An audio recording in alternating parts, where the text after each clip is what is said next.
আমি এত ভর্তা খেতে পছন্দ করি আর খুব পরিমাণে ভর্তা বানাই, কিন্তু তোমাদেরকে বলাই হয়নি ঢেঁড়স ভর্তাটা আমার এত পছন্দ। আজকে টানা 3 দিন ধরে এত বৃষ্টি হচ্ছে, খিচুড়ি তো খেয়েছি, তার সাথে আমার ভর্তা দিয়ে খুব ভাত খেতে ইচ্ছে করতেছিল। ফ্রিজ ঘেটে ঘুটে আমি কয়েকটা ভেন্ডি পেয়েছি, তাই ভাবলাম ঝাল ঝাল করে ভেন্ডি ভর্তা করে গরম ভাত দিয়ে ভাত খাবো। অল্প পরিমাণ পানি দিয়ে ভেন্ডিটাকে আস্ত আমি সিদ্ধ করে নিয়েছি, এরপর শুকনো মরিচ ভেজে নিয়েছি, পেঁয়াজ একটু বেশি পরিমাণে নিয়েছি, তবে একদম পাতলা করে কেটে নিয়েছি, লবণ দিয়ে শুকনো মরিচগুলো ভালো করে চটকে এরপরে পেঁয়াজটাকে ভালো করে চটকে নরম করে নিয়েছি।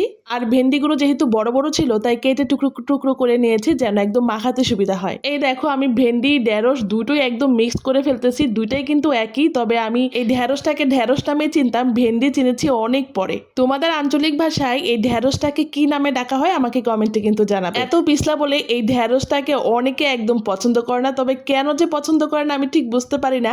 আমার কিন্তু ঢেঁড়স মানে ভাজি ভর্তা সবকিছু একদম খুব ইয়ামি লাগে, মুখে দিলে একদম টপ করে গলায় চলে যায়।